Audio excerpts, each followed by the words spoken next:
You just heard this is the rebuttal argument, and you've heard over 5 hours of arguments from the defense about the evidence in the case. And while the state disagrees with a lot of the facts, as the defense claims that they are, I'm not going to stand up here and spend 2 hours rebutting all of those different facts. As you know from the instructions, you are the people who need to decide what the facts are. And I encourage you to check your notes. I'm going to show you some things that I think cause you to think twice about some of the facts that have been put forward by the defense. But I'd also encourage you to read the instructions carefully. Again, those are the instructions that tell you what the law is, not what the defense says that the law is, but what the court says that the law is. So scrutinize carefully what they have to say. But I'm going to just kind of move through some things pretty quickly. The defense has talked about the fact that there's all these other agencies that were present and that they didn't intervene. And that must mean that nobody saw that anything was going wrong, and that there was no improper action by the officers. Well, keep in mind that there's no evidence that any of those officers knew that Mr. Ellis had been beaten, choked, and tased. They didn't know that he had been stopped without any cause, and that there were eyewitnesses who had seen what happened, and that there was video that showed what the officers did. Facts, not evidence. It's not true.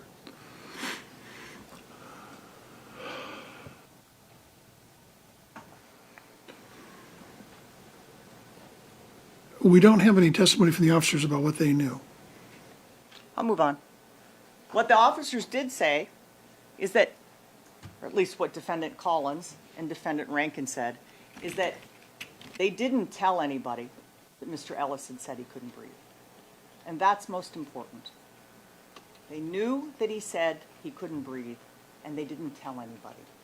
And that's a critically important fact, because if that is the fact at which somebody would understand that there was a risk here. There's no evidence that my client said he knew that this was said and didn't tell somebody that. That's just not true.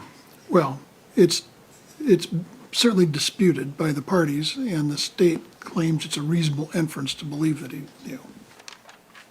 That's right. Again, as I said in closing argument, you have to decide whether or not Officer Collins' claim that he didn't know and he didn't hear Mr. Ellis say, "I can't breathe," is credible. From the state's perspective, looking at that evidence, it's not. You heard it yourself. You heard the witnesses, including Officer Ford and Officer Rankine, about the fact that everybody was there when Mr. Ellis made those statements.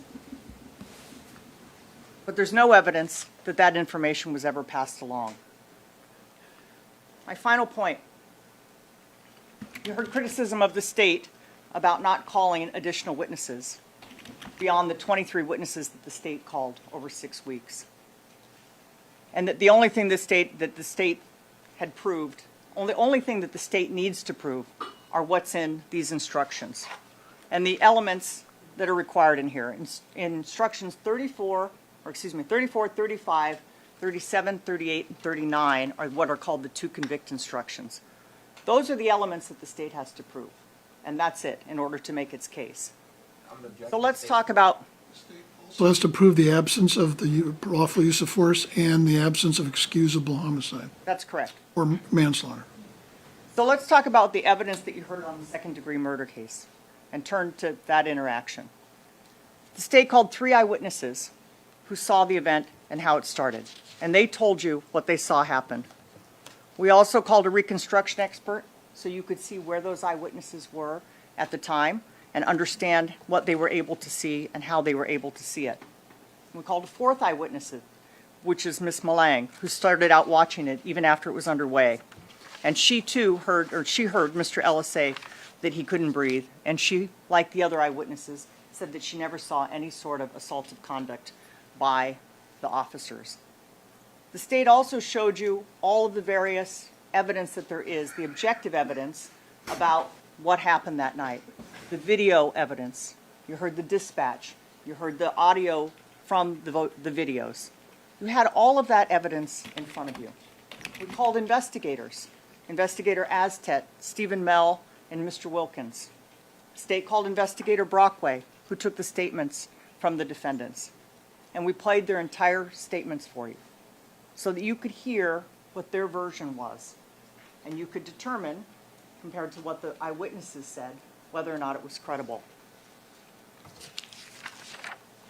On manslaughter charge, again, the state has to prove that the conduct was reckless and that it was, and you've gone over what that means, that it was a substantial risk, that they understood there was a substantial risk of death, and that they disregarded it, and it was a gross deviation from what a reasonable person would do.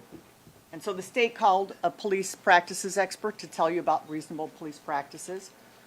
And the state played the audio for you of Mr. Ellis saying multiple times in the presence of each of the officers that he couldn't breathe.